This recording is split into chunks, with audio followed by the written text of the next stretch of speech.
আজকে আমরা Microsoft axis database এর টেবিল তৈরি করা শিখব।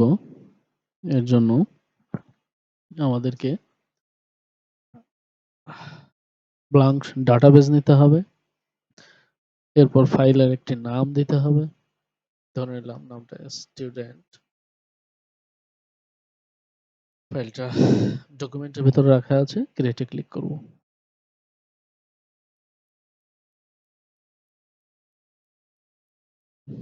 একটু সময় নিচ্ছে, ঠিক আছে। এ পর্যায়ে আসার পরে আমরা টেবিলের উপরে রাইট বাটনে ক্লিক করে ডিজাইন ভিউতে যাব। টেবিলের একটা নাম দিব, স্টুডেন্ট ইনফরমেশন নামেই লিখে রাখি স্টুডেন্ট। ওকে, আমরা প্রথমেই আইডিটা দিয়ে রাখবো অটো নাম্বার। এখানে বলে রাখা ভালো যে ডেটা হেডিং কে ফিল্ড বলে। আমরা এখানে কয়েকটা ফিল্ড লিখব এবং ডেটা টাইপটা 10 ধরনের আছে। সেই 10 ধরনের ডেটা টাইপ এখানে দেওয়া আছে, আমরা একটু দেখে নেই। অটো নাম্বারটা স্বয়ংক্রিয়ভাবে চলে আসবে। এরপর টেক্সট হচ্ছে লেখা, বাংলা ইংরেজি লেখার জন্য। নাম্বারটা হচ্ছে 0 to 9 যে নাম্বারগুলো থাকে এটা। ডেটা টাইম তারিখ লেখার জন্য। কারেন্সি আন্তর্জাতিকভাবে মুদ্রাকে যে নামে প্রকাশ করা হয়। অটো নাম্বার স্বয়ংক্রিয়ভাবে নাম্বার চলে আসবে, আগেই বলছিলাম। কোনো ফাংশন যদি থাকে ইয়েস নো।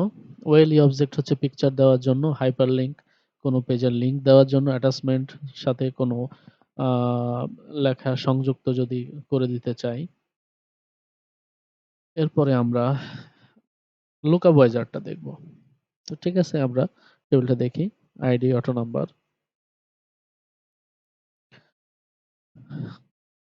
নেম আসবে, টেক্সট,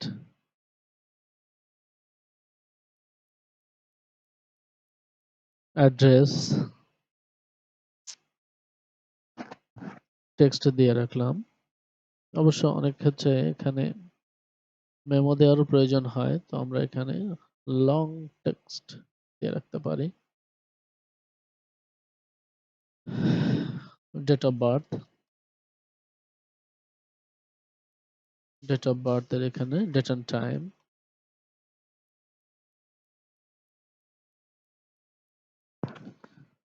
বোর্ড দিয়ে রাখতে পারি, BOARD বোর্ড।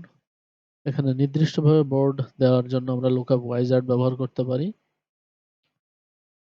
এখানে কয়েকটা বোর্ডের নাম আমরা নিজের এন্ট্রি করে দিব। নেক্সট, ঢাকা, যশোর,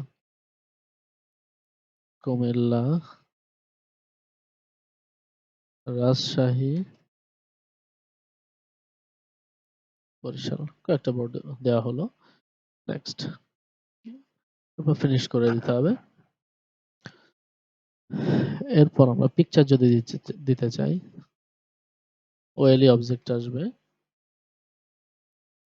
তো যাই হোক, আমরা স্টুডেন্টের ইনফরমেশনটা এভাবে তৈরি করলাম। এরপর আমরা স্টুডেন্টের নেম সর্বোচ্চ 255 ক্যারেক্টার এন্ট্রি করা যাবে। আমরা এখানে হয়তো দিয়ে রাখলাম 20 ক্যারেক্টার এন্ট্রি করা যাবে। যদি ডেট এন্ড টাইম, আমরা বিভিন্ন ফরম্যাট আছে এখানে, এখান থেকে লং ডেট, শর্ট ডেট আমরা একটা দিয়ে রাখতে পারি। তো ঠিক আছে, আমরা মিডিয়াম একটা ডেট দিয়ে রাখলাম। এবার আমরা এটাকে ক্লোজ করব। ডায়লগ বক্স আসছে, ইয়েস দিব।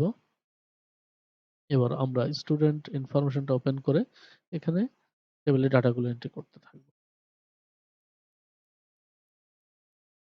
ঢাকা, জন্ম তারিখটা লিখবো। আমরা এখানে বোর্ড লিখবো, পিকচার দিতে পারি।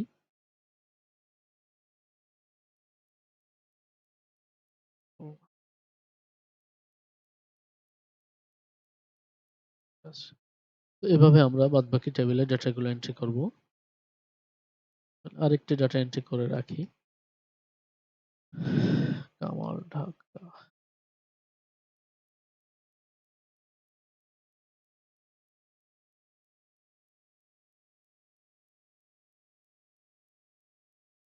আচ্ছা,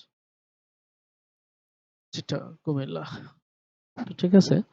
আমরা এখানে যেটা করছি, এটা করে এভাবে আমরা একটা টেবিল তৈরি করতে পারবো। টেবিলটা ক্লোজ করতে পারি। আবার যদি টেবিল আ ডিজাইন চেঞ্জের পরিবর্তন হয়, রাইট বাটনে ক্লিক করে ডিজাইন ভিউতে যাব। এখানে আমরা পরিবর্তন করে আসতে পারি। কাজ শেষ হয়ে গেলে আমরা এটা ওকে দিয়ে রাখতে পারি। তো ঠিক আছে। আমরা